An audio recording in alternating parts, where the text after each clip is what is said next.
Hello guys, welcome to study academy central institute. तो हमारा जो टॉपिक लाइव प्रोसेस चल रहा था तो वो थोड़ा लंबा चैप्टर था, तो इसी वजह से ये उसका पार्ट 2 है। तो स्टार्ट करते हैं। तो जहाँ हम लोगों ने छोड़ा था, जो कि हम लोगों ने छोड़ा था अपना ट्रांसपोर्टेशन इन प्लांट्स में कैसे ट्रांसपोर्टेशन होता है उसके बारे में हमको डिस्कशन करना है। तो प्लांट्स में क्या है, ट्रांसपोर्टेशन और जो भी क्या बोला जाए फूड और वाटर है वो अलग अलग होता है। जैसे कि जाइलम ट्रांसफर्स वाटर, ट्रांसफ़र बोल लो या इसी को हटा के हम लोग ट्रांसपोर्ट बोल लेते हैं। तो xylem transport water and phloem transport food.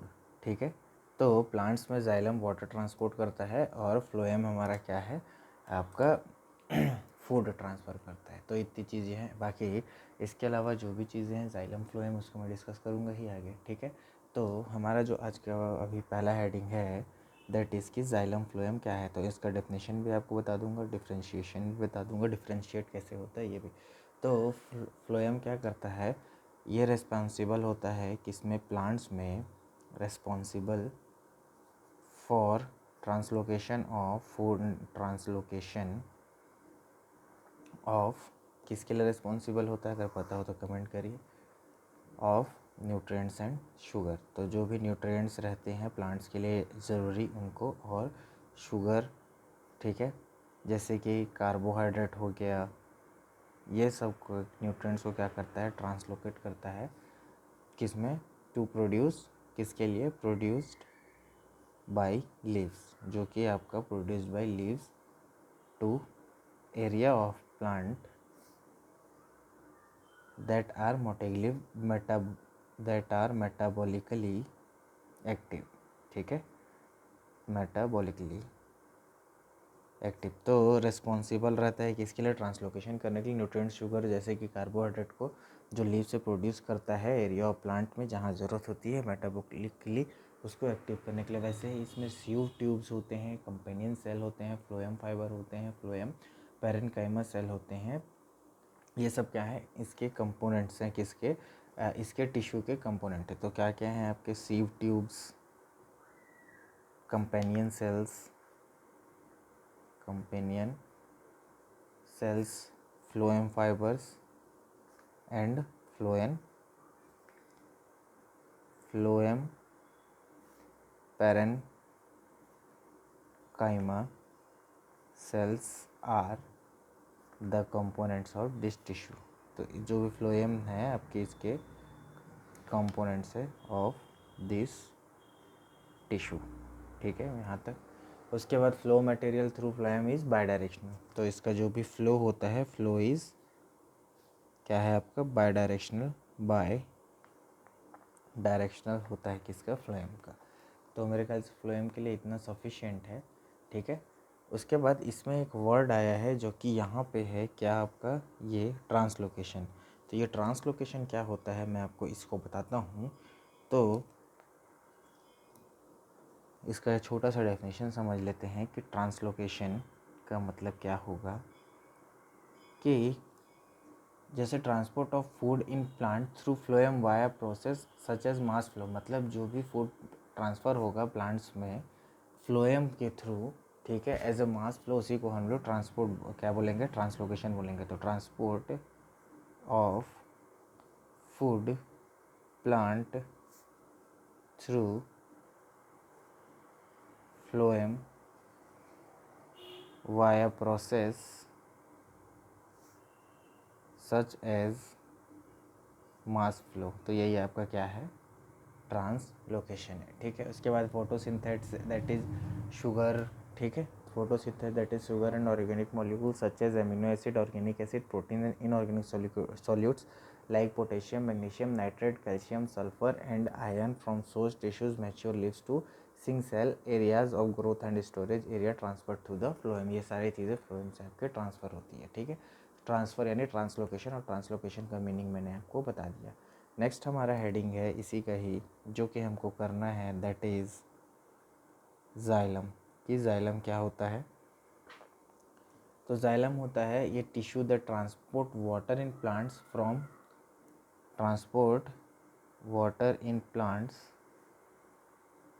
Water in plants from root to all other parts of body या all other parts of plant. तो मतलब रूट से स्टार्ट होता है और जहाँ जहाँ जिस जिस पार्ट में प्लांट की ज़रूरत होती है वहाँ वहाँ ये क्या बोला जाए वाटर को पहुँचा देता है। तो जाइलम टिश्यू किससे बना होता है? Xylem tissue made up of, इसको लिख लीजिएगा, tracheids, xylem fibres, xylem parenchyma,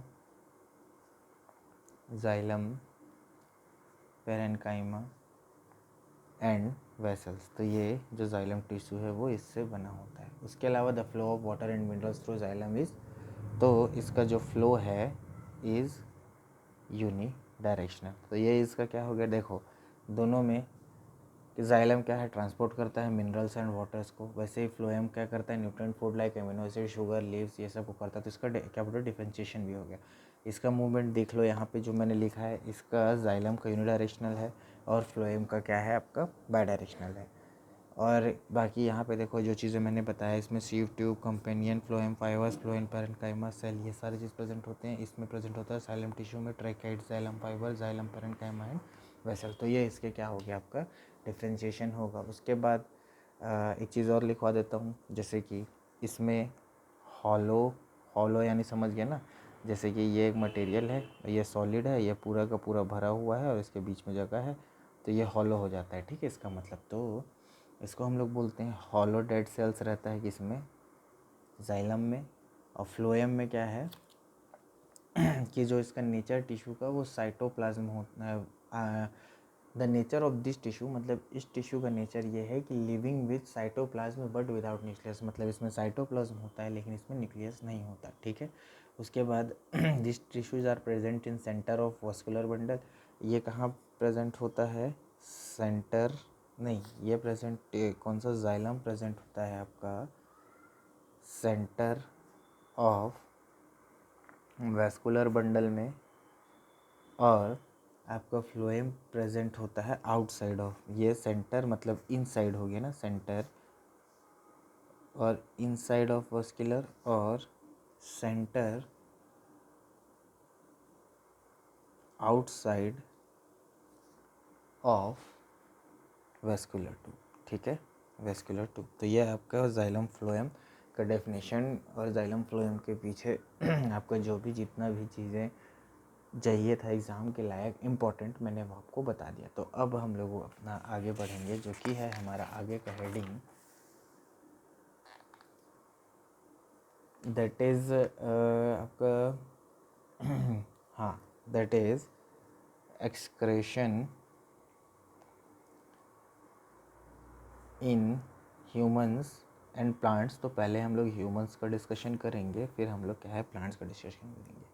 तो एक्सक्रेशन क्या है, एक this is a process of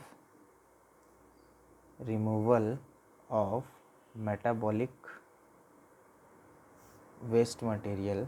जो भी मेटाबॉलिक, जैसे हमने जो भी खाया उसके जो भी उसका जो वेस्ट मटेरियल है और जो हमारे बॉडी के लिए यूज़फुल नहीं है, अदर नॉन यूज़फुल सब्सटेंस। तो ये एक प्रोसेस है जिसको एक्सक्रेट यानी बॉडी से बाहर निकालने का, जैसे पसीना वगैरह हो गया, ये सब भी चीज़ें इसमें इंक्लूड होती हैं। ठीक है, तो ये क्या हुआ, हम लोग अभी डिस्कशन कर रहे हैं excretion in humans.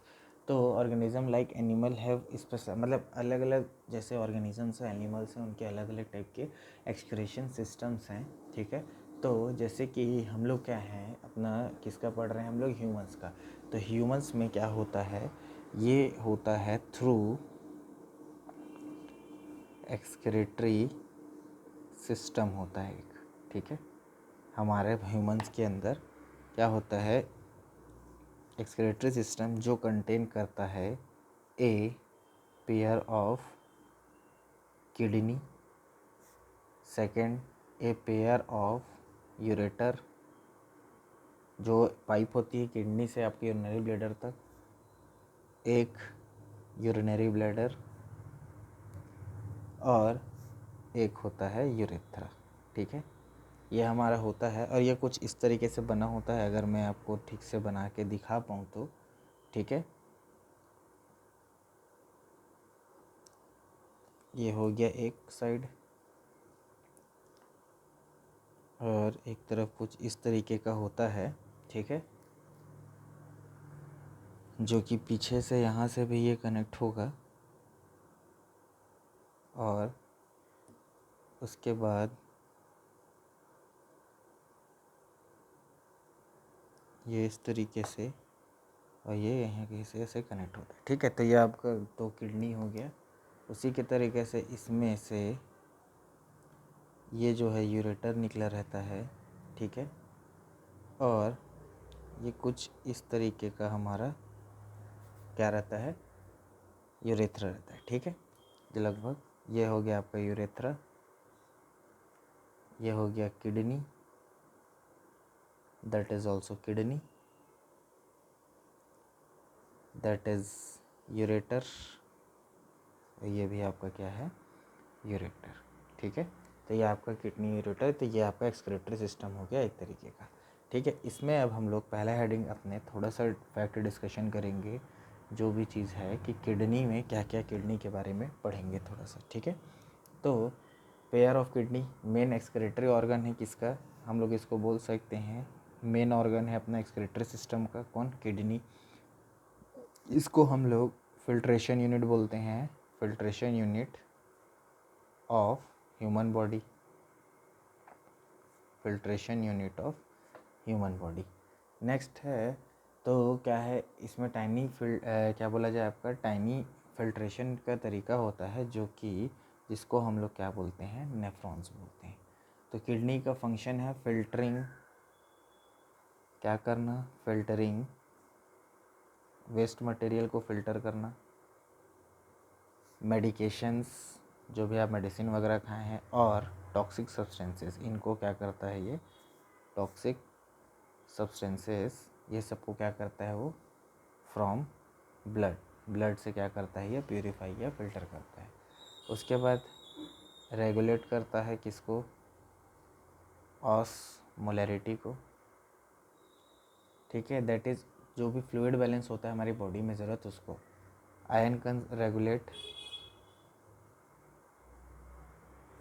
Ion concentration of body, ion concentration of body, इसको रेगुलेट करता है। नेक्स्ट है जो हमारे बॉडी का पीएच लेवल है, रेगुलेशन ऑफ पीएच, उसको भी मेंटेन करता है। ठीक है, और क्या करता है, secreting hormones that help to produce red blood cell, जो कि हमारा प्रमोट करता है, promotes bone health and regulate blood pressure. ठीक है, जो बीपी हम लोग बोलते हैं, रेगुलेट्स ब्लड प्रेशर। तो इतने सारे काम करता है कौन, अकेला किडनी। ठीक है, तो इतना काफ़ी है किडनी के लिए। अब हम लोग नेक्स्ट हेडिंग जो हमारा जाएगा सेकंड नंबर, जो कि हम लोगों ने नेफ्रॉन के बारे में बात किया था, दैट इज़ सेकंड जो हम लोग पढ़ेंगे वो है नेफ्रॉन। तो नेफ्रॉन क्या होता है, स्ट्रक्चरल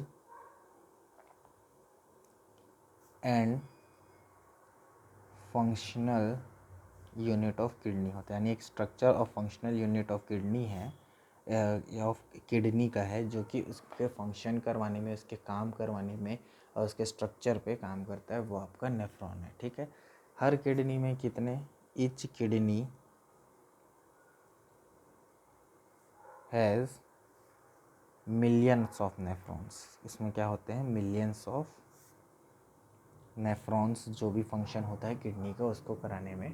ठीक है, उसके बाद together filter waste material along, ये फिल्टर वेस्ट मटेरियल मतलब फ़िल्टर करते हैं कोई भी वेस्ट मटेरियल जो भी आपने अपने बॉडी में इंटेक किया है, उनको यूज़फुल सब्सटेंसेस में बदलने के लिए ये हेल्प करते हैं। तो इनका जो आउटपुट होता है, आउटपुट फ्रॉम नेफ्रॉन, मतलब सारा चीज़ डाइजेस्ट करने के बाद, इज़ कॉल्ड, हम लोग उसको बोलते हैं आपका यूरिन। तो ये यूरिन से रिलेटेड इंपॉर्टेंट पॉइंट्स कुछ कुछ हमारे हो गए, ठीक है। उसके बाद हम चलते हैं नेक्स्ट, एक्सक्रेशन इन, जो नेक्स्ट हेडिंग है हमारा, एक्सक्रेशन इन प्लांट्स। तो प्लांट्स में एक्सक्रेशन कैसे होता है, ह्यूमंस का हमने देख लिया।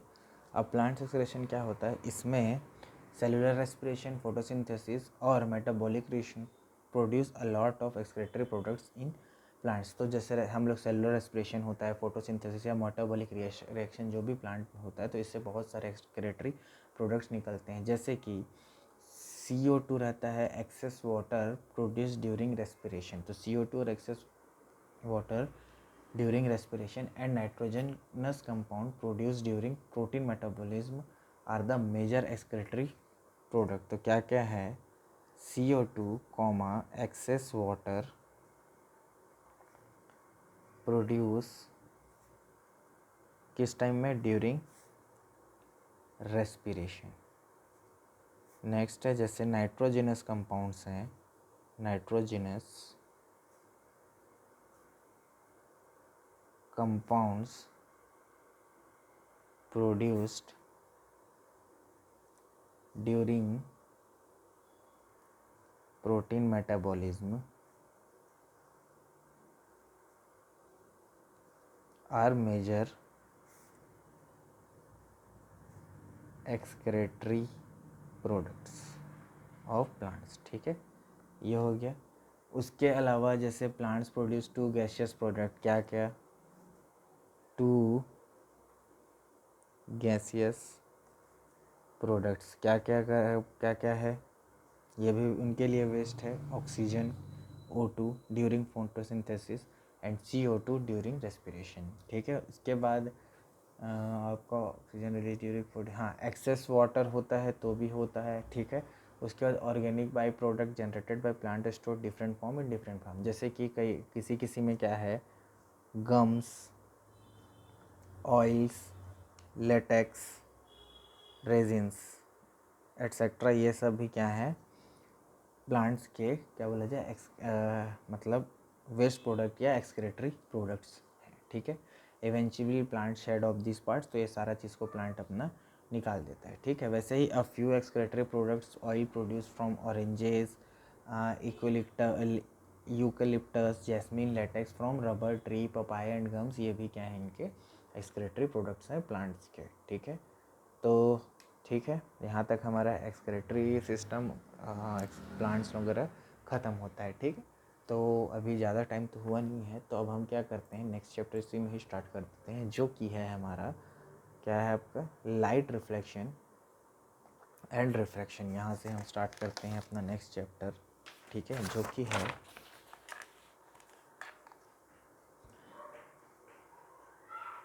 लाइट रिफ्लेक्शन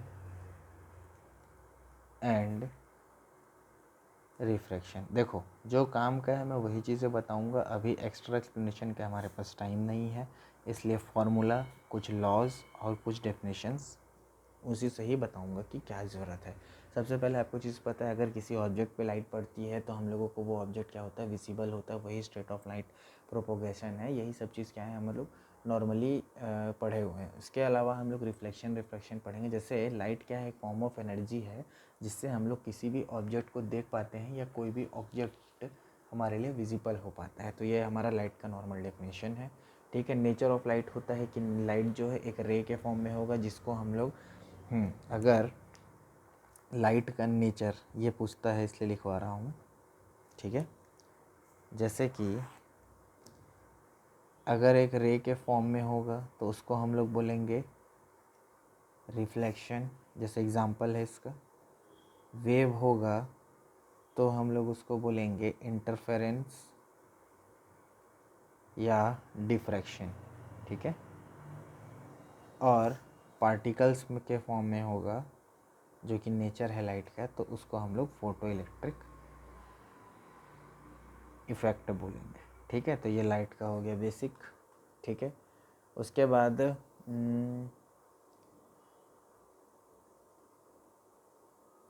हाँ, जो सिंपल चीज़ें हैं मैं वो आपको बताता हूँ। जैसे कि ये एक मीडियम है, ठीक है। मान लीजिए यहाँ पे वाटर है, ये ब्लू कलर से जो दिख रहा है पूरा नीचे, ठीक है। उसके बाद जैसे कि ये हमारा लाइट यहाँ से आया और ये यहाँ से गया, ठीक है। और एक इस तरफ का सोर्स बना, ठीक है। और इसके बीच में जो लाइन ये होता है ना, इसे हम लोग नॉर्मल बोलते हैं। मतलब क्या क्या चीज़ें होते हैं वो मैं बता रहा हूँ। और यहाँ पे हमारा जो होता है, जैसे यहाँ पे हमारा सोर्स ऑफ लाइट हो सकता है वो टॉर्च हो, कैंडल, कुछ भी हो जिससे हमारी लाइट निकलता है। तो उसके बाद जो यहाँ से निकलता है इसको हम लोग बोलते हैं रिफ्लेक्टेड रे। जो किसी भी मीडियम से टकरा के जो रेज वापस गए उसको रिफ्लेक्टेड रे बोलते हैं। अगर नीचे कोई मीडियम है, अगर उससे लाइट पास हो रहा है तो उससे हम लोग बोलते हैं रिफ्रैक्टेड रे, ठीक है। तो ये नॉर्मल जो है परपेंडिकुलर रहेगा आपके जिस भी सरफेस में लाइट पड़ रहा है, ठीक है। उसके बाद यहाँ पर से जो एंगल बनेगा उसको हम θ1 बोलेंगे और यहाँ से जो एंगल बनेगा उसको हम लोग थीटा बोलेंगे, ठीक है। ये वाला ऊपर का कंडीशन दैट इज़ एयर, नीचे का कंडीशन दैट इज़ वाटर में मैंने लिया है ताकि इंट्रोडक्शन के पार्ट में ही सब कुछ मैं आपको बता दूँ, ठीक है। ये तो हो गया इस तरीके का। अगर मान लीजिए और कुछ बचा, θ1 θ2 हो गया, नॉर्मल हो गया, वाटर हो गया, हाँ। लेकिन इसमें कंडीशन है कि ये तब बनेगा जब N2 इट मीन्स वाटर और N1 एयर ज़्यादा होगा और इसमें θ1 इज़ मोर देन θ2 होगा, ठीक है। तो रे बेंड्स टुवर्ड्स परपेंडिकुलर, तो रे परपेंडिकुलर की तरफ बेंड होगा। उसके बाद जैसे कि ये हमारा फिर से एक सरफेस है, ठीक है। नीचे में जैसे कि वाटर है, ठीक है। तो अगर फिर इस पे जैसे ये लाइट यहाँ से स्ट्राइक हो रहा है, बट लाइट अगर इस तरफ रिफ्लेक्ट करे तो ऊपर की तरफ के इस बार इस तरफ रिफ्लेक्ट करे, ठीक है। इसको उल्टा बना दिया मैंने। लाइट सोर्स हम नीचे से मार रहे हैं यहाँ से। तो जैसे कि ये मेरा लाइट सोर्स है इस बार, ठीक है। और ये है मेरा रिफ्लेक्टेड रे। ये है मेरा θ1 दैट इज़ माई θ2 और ये है हमारा रिफ्रैक्टेड रे, ठीक है। ये है मेरा एयर दैट इज़ N1, ये है मेरा वाटर दैट इज़ N2 और कुछ बचा रिफ्लेक्टेड θ1। हाँ, तो इसमें क्या होगा, जो N1 that is more than N2 and θ1 is less than θ2, तो ये होगा। तो रे बैंड्स अवे हो रहा है, उसमें था टुवर्ड्स परपेंडिकुलर हो रहा था, इसमें रे बैंड्स अवे फ्रॉम परपेंडिकुलर। तो ये दो चीज़ें हैं जो कि हमको समझ में आएंगी। अब कुछ पढ़ते हैं जो कि है हमारा characteristics of light. Characteristics of light वो क्या होगा देख लेते हैं। तो कैरेक्टरिस्टिक्स ऑफ लाइट है, तो इसका जो फॉर्मूला होता है C is equal to lambda mu, ठीक है। ये इसका फॉर्मूला होता है, ठीक है। तो अगर आपको पूछ दे ऑप्शन वगैरह में तो ये हो जाएगा। तो जिसमें लैम्डा होता है हमारा, lambda is called wavelength of light and F is equal to frequency, F नहीं, mu is equal to frequency होता है। स्पीड ऑफ लाइट होता है, एग्जैक्ट मैं बता रहा हूँ आपको, स्पीड ऑफ लाइट एग्जैक्ट को छोड़िए, ज़्यादा डेटा सोचने से 3 × 10⁸ मीटर पर सेकेंड। पता है मेरे को 2.998 × 10⁸ मीटर पर सेकेंड होता है, लेकिन आपको जो एग्ज़ाम में ज़रूरत है उसको आप सुनिए, बाकी कोई एक्स्ट्रा चीज़ों को मत सुनिए, एग्ज़ाम का टाइम है क्योंकि, ठीक है। उसके बाद रिफ्लेक्शन हो गया। नेक्स्ट हमारा हेडिंग है जो कि है laws of reflection of light. तो क्या होता है, सबसे पहले इसमें दो कंडीशन है। पहला हो गया angle I is equal to angle R, ठीक है। और एक होता है second incident ray reflected ray and normal lie in same plane. बस यही है लॉज ऑफ रिफ्लेक्शन, इतना कोई आपको याद करके जाना है। जैसे कि हमारे पास मान लेते हैं ये जो पिंक कलर का नीचे मैंने बनाया दैट इज़ हमारे प्लस है, क्या है ये, एक प्लेन मिरर है, ठीक है, मान के चलते हैं। तो ये हमारे पास क्या है, एक प्लेन मिरर है, ठीक है। अब हम जैसे कि यहाँ से लाइट पास किए प्लेन मिरर में और प्लेन मिरर से टकरा के लाइट रिफ्लेक्ट होके इस तरफ गया, ठीक है। तो ये हमारा होगा incident ray, that is our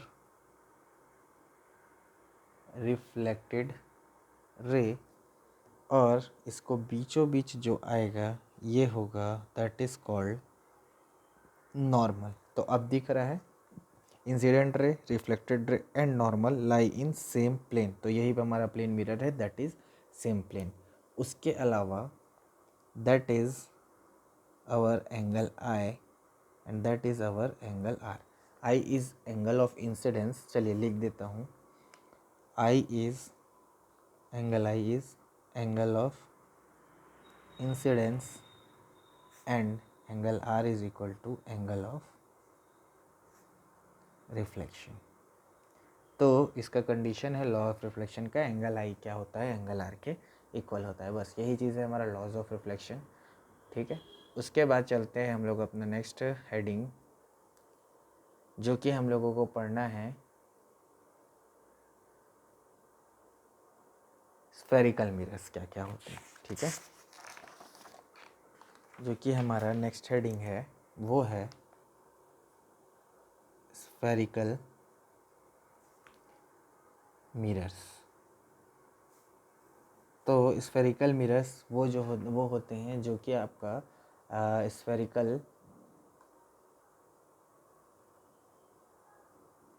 shape में होते हैं, ठीक है। जो आपका स्फेरिकल मिरर है, जैसे कि जो भी हॉलो कटा, तो वो क्या बोला जाए आपका शेप में होते हैं। तो ये दो तरीके के होते हैं, एक होता है कॉनकेव मिरर, टू टाइप्स, और एक होता है कॉन्वेक्स मिरर। अब ये दिखते कैसे हैं वो भी मैं आपको बना देता हूँ। तो कॉनकेव मिरर हमारा कुछ इस तरह का होगा और कॉन्वेक्स मिरर हमारा कुछ इस तरीके का होगा, ठीक है। कॉनकेव मिरर में गड्ढा होगा, कॉन्वेक्स मिरर उठा हुआ होगा, ठीक है। इसमें यहाँ पे जो होता है इसे हम प्रिंसिपल एक्सिस बोलते हैं। यहाँ से एक पॉइंट होता है फोकस, फिर यहाँ पर 2f फोकस होता है। तो जो फोकस से लेके इस पी यानी पोल तक के डिस्टेंस को हम लोग फोकल लेंथ बोलते हैं, ठीक है। वैसे ही इसमें जो है, जैसे यहाँ पे P है तो इसका फोकस F यहाँ होगा, 2F यहाँ होगा, वैसे ही इसका यहाँ से यहाँ डिस्टेंस, इसको हम लोग फोकल लेंथ बोलेंगे, ठीक है। F is equal to focus दोनों के लिए, P is equal to pole दोनों के लिए, ठीक है। तो ये जो होता है इस तरफ क्या बोला जाए,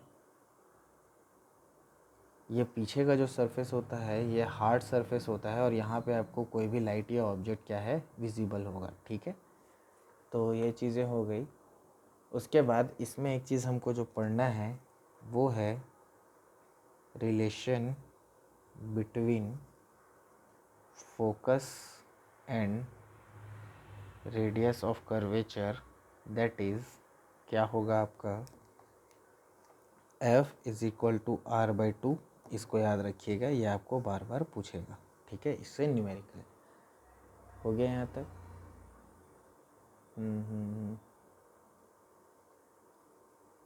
P हमारा पोल हो गया, ठीक है। सेंटर ऑफ कर्वेचर एक C भी होता है, इसमें सेंटर ऑफ कर्वेचर P पोल, ठीक है। C जैसे है, C हमारा कहीं पे पूछा तो वो होता है हमारा सेंटर ऑफ कर्वेचर,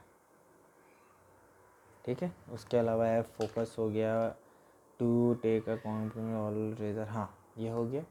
उसके बाद कुछ रूल्स वगैरह हैं, रूल्स वगैरह अभी नहीं पढ़ेंगे। अब हम पढ़ेंगे नेक्स्ट जो है इमेज फॉर्मेशन। सबसे पहले हम लोग पढ़ते हैं इमेज फॉर्मेशन बाय, पहले पढ़ेंगे प्लेन मिरर। तो image formation by plane mirror क्या क्या होगा ये हम पढ़ लेते हैं। तो कहाँ गया, हाँ, तो जैसे जो भी इमेज फॉर्म्ड होगा, image formed by plane mirror that is virtual and erect image. ठीक है, जैसे आप अपने आप को देखते हैं प्लेन मिरर में तो वर्चुअल और इरेक्ट होगा। ठीक है, और ऑब्जेक्ट और इमेज जो होगा वो इक्वी डिस्टेंस पे होगा। ऑब्जेक्ट एंड यानी equal distance, image are in equal distance. तो ये बनेगा आपका, इतना चीज़ें याद करना है image formation by plane mirror. Next है image formation by spherical mirror that is, तो इसके लिए हमें टेबल देखना पड़ेगा। तो सबसे पहले मैं टेबल में लिखूँगा, यहाँ पे हमारा पोजीशन ऑफ जो भी ऑब्जेक्ट है, पहला पोजीशन ऑफ इमेज, जहाँ पे भी इमेज बनेगा। ठीक है, size of image, then nature of image, कि उल्टा हो रहा है, सीधा हो रहा है, रियल बन रहा है, इन्वर्टेड बन रहा है, ये सब चीज़ के बारे में। तो नेचर ऑफ इमेज, तो ये एक लगभग एक तरीके का हमारा टेबल है। ठीक है,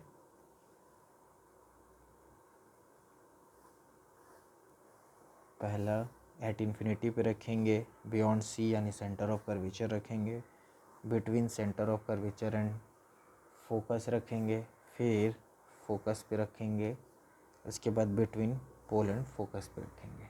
ठीक है, तो ये हमारा क्या है, रखने का जगह। तो सबसे पहला पोजीशन, जब हमने अपना ऑब्जेक्ट को, ठीक है, अब मैं यहाँ एक रफ बना लेता हूँ। जैसे कि मान लीजिए ये एक वो है अपना कॉनकेव मिरर है, ये अपना सेंटर ऑफ कर्वेचर है, ये अपना फोकस है, ये अपना पोल है। ठीक है, तो सबसे पहले जैसे कि मेरा ऑब्जेक्ट इन्फिनिटी, यानी मेरा ऑब्जेक्ट यहाँ कहीं भी हो सकता है, तो पहला वही बात कर रहा है एट इन्फिनिटी में। ऑब्जेक्ट का जो पोजीशन है इन्फिनिटी में है, तो इसका जो इमेज है एट फोकस बनेगा, that is F. Size of image रहेगा हाईली डिमिनिश्ड, मतलब छोटा, या पॉइंट, इसी को ही बोल लो पॉइंट साइज रहेगा। ठीक है, नेचर ऑफ इमेज रहेगा अपना रियल एंड इन्वर्टेड रहेगा। ठीक है, अब बियॉन्ड सी यानी जस्ट सी के पहले जब हम इमेज को रखेंगे, this arrow means that is object. अगर हमने सी के पहले रखा यानी बियॉन्ड सी, तो पोजीशन ऑफ इमेज आएगा between F and C, diminished यानी छोटा, और रियल और इन्वर्टेड बनेगा। ये टेबल याद करके जाइएगा। ठीक है, ये क्वेश्चन पूछेगा। अब हमारा ऑब्जेक्ट जैसे कि ग्रीन कलर में, अब हमारा ऑब्जेक्ट सी पे आ गया है, जैसे ये ग्रीन कलर वाला, अब ऑब्जेक्ट हमारा सी पे आ गया है। तो जैसे कि यहाँ से लाइट पड़ेगा तो इमेज एट सी पे ही बनेगा, सेम साइज़ का रहेगा, साइज़ चेंज नहीं होगा, और क्या बनेगा, रियल एंड इन्वर्टेड। हो गया, सी पे पहुँच गया। अब जैसे कि अब हम इमेज को बिटवीन सी और एफ के बीच में रख रहे हैं, इट मीन्स अब रेड कलर में आ जाता हूँ। जैसे मेरा इमेज इसके बीचों बीच है, इमेज नहीं sorry, object between C and F, तो सी के पहले हम लोगों का बियॉन्ड सी बनेगा हमारा इमेज, हाईली इनलार्ज्ड यानी कि ऑब्जेक्ट से बड़ा बनेगा, और क्या बनेगा, नहीं, बिटवीन सी एंड एफ है ना, तो बियॉन्ड सी बनेगा, नॉट हाईली इनलार्ज, एनलार्ज बनेगा, जो कि एज़ कंपेरिजन टू अपने ऑब्जेक्ट से बनेगा, जो कि हमारा रियल एंड इन्वर्टेड ही बनेगा। उसके बाद अब एट फोकस पे जब हम लोग क्या बोला जाए, ये जो ब्लू कलर का आपको दिख रहा है ये, अब हम लोग ऑब्जेक्ट को फोकस पे रख दिए। उसके बाद इस तरीके से लाइट पास करवाए तो जो इमेज बनेगा वो आपका एट इन्फिनिटी बनेगा, हाईली एनलार्ज्ड बनेगा और रियल एंड इन्वर्टेड बनेगा। लास्ट एक कॉलम और बच गया कि इमेज को जब फोकस और पोल के बीच में रखेंगे तो क्या होगा। देन अब लास्ट में हम लोग जैसे कि इमेज को रख रहे हैं कहाँ, यहाँ पे, ये हमारा लास्ट पॉइंट है बिटवीन, मतलब ऑब्जेक्ट बिटवीन फोकस यानी एफ एंड पोल। तो हम लोगों का मिरर इमेज बनेगा behind the mirror, that is जो बनेगा वो बनेगा एनलार्ज्ड और वर्चुअल एंड इरेक्ट, जैसे सेम किसके जैसे, प्लेन मिरर के जैसे। ठीक है, तो इमेज फॉर्मेशन बाय क्या हो गया आपका, स्फेरिकल मिरर हो गया। ठीक है, अब यहाँ पे इसके यूजेस लिख देता हूँ कहाँ कहाँ हम यूज़ करते हैं। यूजेज ऑफ स्फेरिकल मिरर, जिसमें दोनों आ जाएगा हमारा कॉनकेव और कॉन्वेक्स। कहाँ कहाँ आप यूज़ करते हो डेली पर्पज़ में। सबसे पहले अपने कार में जो रियर व्यू मिरर आप यूज़ करते हो, ठीक है, इन व्हीकल्स। सेकंड नंबर लैंप्स में आप यूज़ करते हो। थर्ड हम लोग सोलर कुकर्स में हम लोग इसका यूज़ करते हैं। तो ये हो गया अपना यूज़ ऑफ किसका, स्फेरिकल मिरर का। नेक्स्ट है हम लोगों का जो है जहाँ से हम लोगों का मिरर ख़त्म हो जाएगा, that is mirror formula and magnification. ये दो फार्मूला है जिससे आपको मिरर फार्मूला और मैग्नीफिकेशन के, जिससे आपको न्यूमेरिकल आएगा। तो मिरर फार्मूला होता है 1/v plus 1/u, that is 1/4f, where u is हमारा क्या होता है, ऑब्जेक्ट डिस्टेंस, v हमारा होता है इमेज डिस्टेंस और f हमारा होता है फोकल लेंथ। फॉर्मूला कौन सा है, ये वाला 1/v plus 1/u is equal to 1/f। ठीक है, तो ये हमारा हो गया। उसके बाद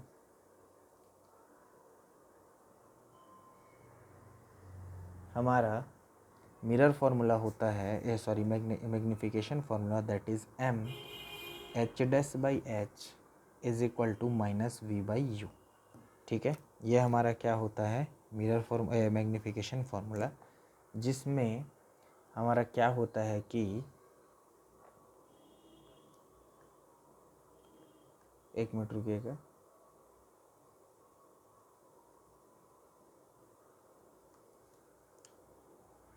एक मिनट रुकिएगा बस।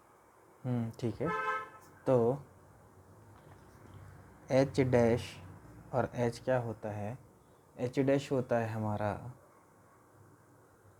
हाइट ऑफ इमेज और h होता है हमारा हाइट ऑफ ऑब्जेक्ट। ठीक है, जैसे इसका डेफिनेशन भी पूछे मैग्नीफिकेशन का, तो क्या होता है, इट इज़ द रेशियो, लिख देता हूँ यहाँ definition, it is the ratio of height of image to the height of the object, that is called magnification, height of image h dash and height of object h।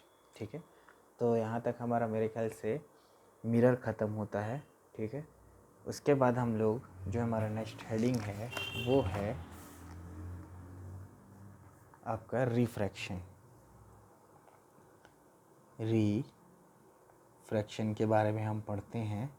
जैसे हमने reflection देखा तो the shortest part need not be the quickest path, जो भी, ठीक है, since light always in a hurry it bends when it enter to different medium. तो different medium में जाती है तो वो क्या होता है, अपना क्विकेस्ट पाथ फॉलो करता है जल्दी से अपने लाइट को पास करने के लिए। तो इसी फेनोमेनन को हम लोग क्या बोलते हैं, रिफ्रैक्शन। जैसे रिफ्लेक्शन क्या हो रहा था कि जैसे कि ये हमारा प्लेन सरफेस है, बना रहा हूँ मैं, ये हमारा प्लेन सरफेस था, ठीक है।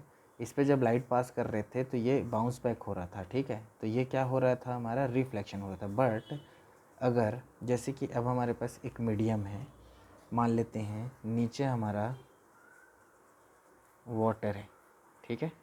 अब जब इसमें से लाइट यहाँ से सोर्स से आ रहा है, ठीक है, यहाँ पे जैसे कि हमने एक नॉर्मल ड्रॉ किया परपेंडिकुलरली, तो इस बार क्या हो रहा है ना कि लाइट नीचे की तरफ इस तरीके से डिफ्लेक्ट हो रहा है, ठीक है। तो यही जो डिफ्लेक्ट है इसी को ही हम लोग बोलेंगे अपना रिफ्रैक्टेड रे, और यही हमारा रिफ्रैक्शन है। ये बाउंड्री है। तो ये मीडियम 1 N1, ये मीडियम 2, यानी इसको मीडियम बोलते हैं हम लोग, मीडियम 1 एंड मीडियम 2। वो एयर, वाटर या कुछ भी हो सकता है, प्रिज्म भी हो सकता है। ये हमारा इंसिडेंट रे होता है और ये हमारा रिफ्लेक्टेड रे होता है, ठीक है। इसमें ये हमारा एंगल आई होता है, इसमें ये एंगल आर होता है, ठीक है। और अगर रे इस तरीके से बेंड होगा, it means N2 is greater then N1, और अगर दूसरी तरफ बेंड हुआ यानी कि टुवर्ड्स नॉर्मल की तरफ और अवे होगा तो N1 is greater than N2। Laws of refraction क्या बोलता है,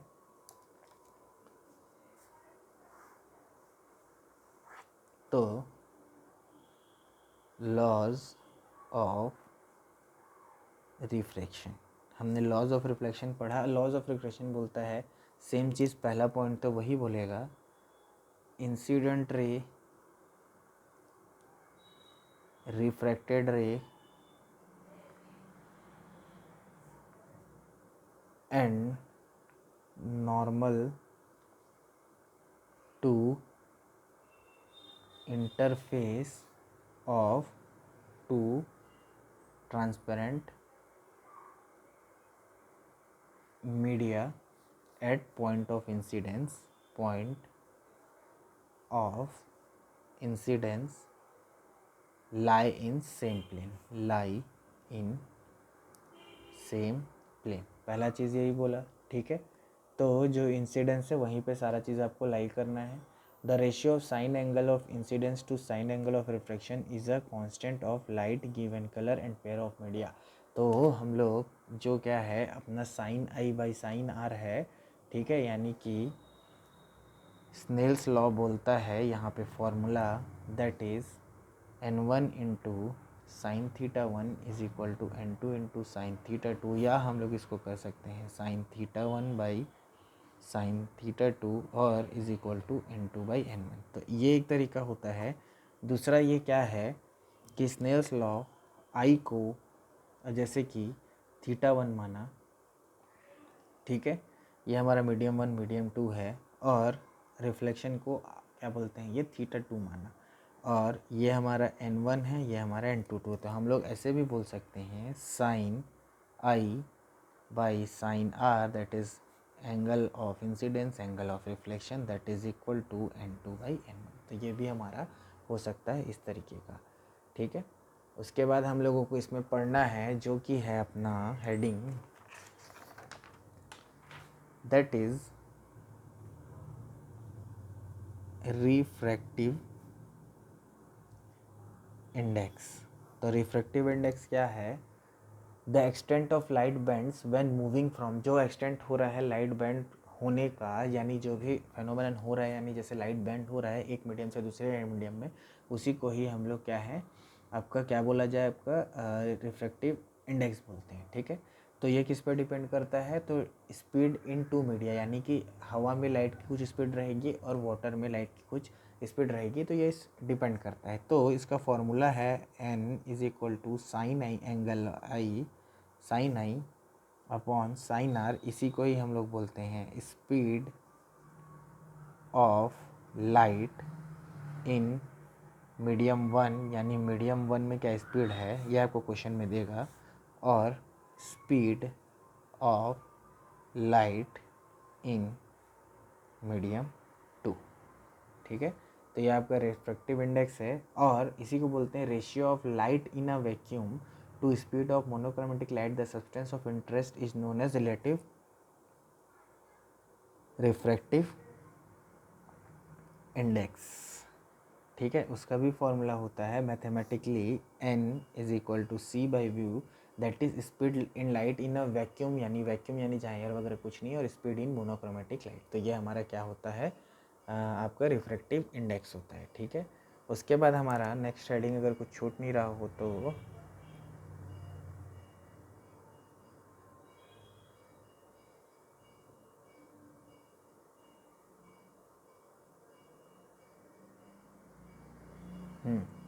तो अब चलते हैं हम लोगों का next heading, that is spherical lenses. आज इसको ख़त्म ही करना है, इसलिए मैं थोड़ा फास्ट चल रहा हूँ। कुछ छूट जाता है, कुछ समझना हो तो आप मेरे को कमेंट में बता दीजिएगा। तो spherical lenses are formed by binding, जैसे दो स्फेरिकल ट्रांसपेरेंट सरफेस होता है ना, उसको जब मिलाते हैं तो वो हमारा क्या है, स्फेरिकल लेंसेज या कोई भी लेंसेज बनता है। ठीक है, वैसे ही इसमें भी इम्पोर्टेंट टर्म है, पोल है, सेंटर ऑफ कर्वेचर है, प्रिंसिपल एक्सिस है, फोकस है, और क्या बोला जाए, इसमें दो टाइप के लेंस होते हैं, कॉनकेव लेंस जिसको हम लोग डाइवर्जिंग लेंस बोलते हैं, सेकंड होता है कॉन्वेक्स लेंस जिसको हम लोग कन्वर्जिंग लेंस बोलते हैं। ठीक है, तो ये सारी चीज़ें हैं। तो दिस इज़ लाइक, ठीक है, ये है अपना लेंसेज का क्या बोला जाए, डायग्राम। ओके,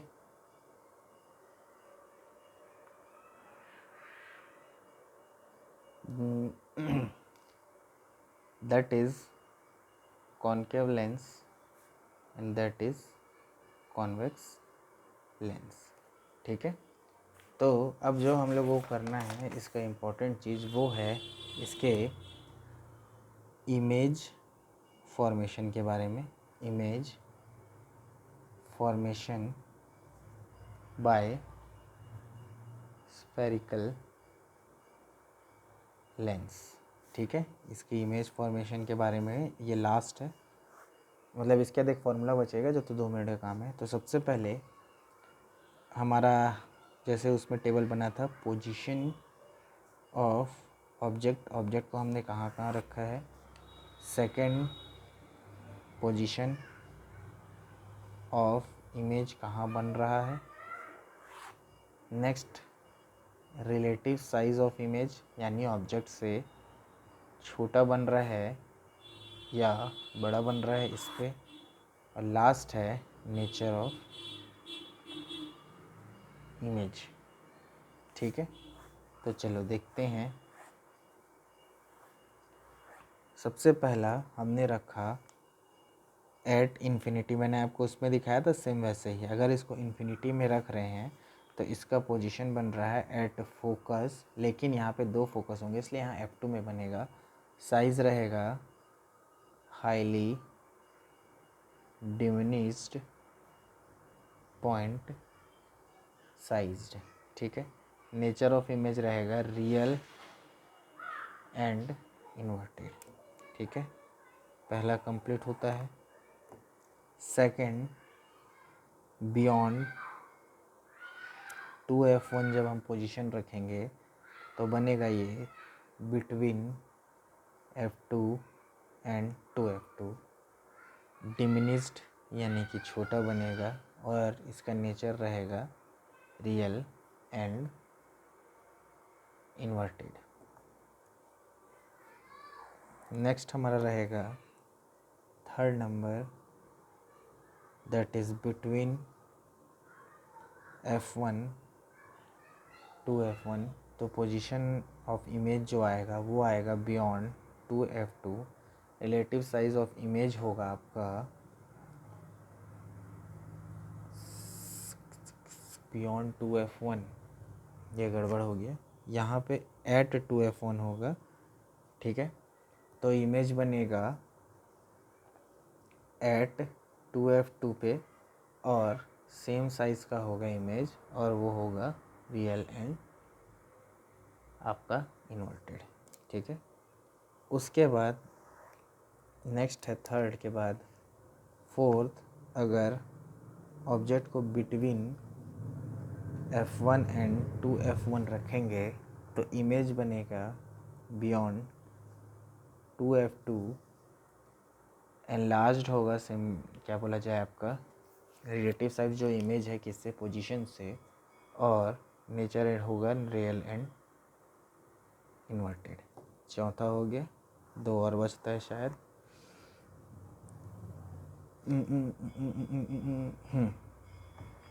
फिफ्थ नंबर, अगर फोकस f1 पे रखेंगे तो पोजीशन ऑफ इमेज वो होगा इन्फिनिटी पे, तो इन्फाइनाइटली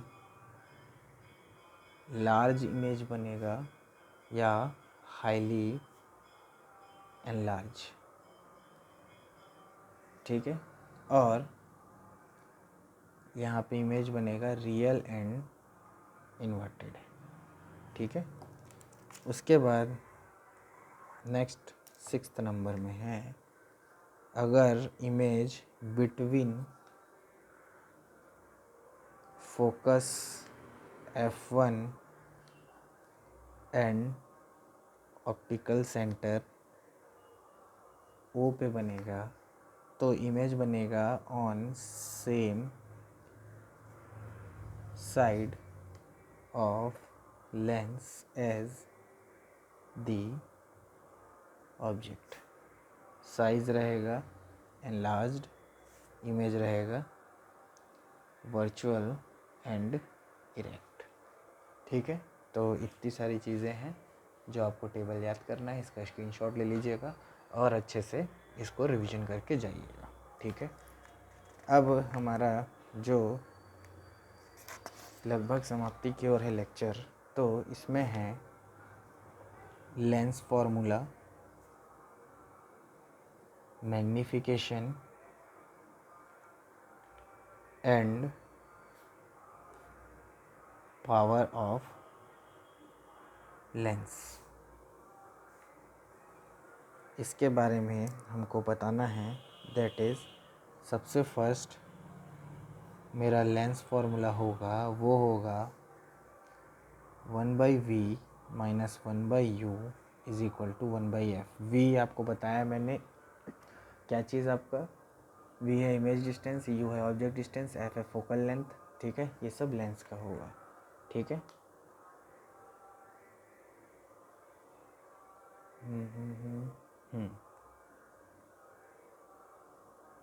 उसके बाद सेकंड पावर का formula, that is p is equal to 1/f। f आपको पता है फोकल लेंथ होता है, ठीक है। दूसरा जो f है वो आपका मीटर में होगा और p आपका डायोप्टर यानी d में आएगा, ठीक है। Magnification same, third magnification m is equal to h'/h is equal to -v/u, ठीक है। ये सब आपको किस पर डिपेंड करेगा, एक्स एक्सिस या वाई एक्सिस पर डिपेंड करेगा। उसके बाद आते हैं यूजेज ऑफ स्फेरिकल लेंस। वो क्या क्या है, सबसे पहला आप जो स्पेक्टिकल्स या चश्मा लगाते हो, ठीक है, वो उसके काम आता है। बाइनोकुलर्स में काम आता है। थर्ड मैग्नीफाइंग ग्लासेस में काम आता है, मैग्नीफाइंग ग्लासेस।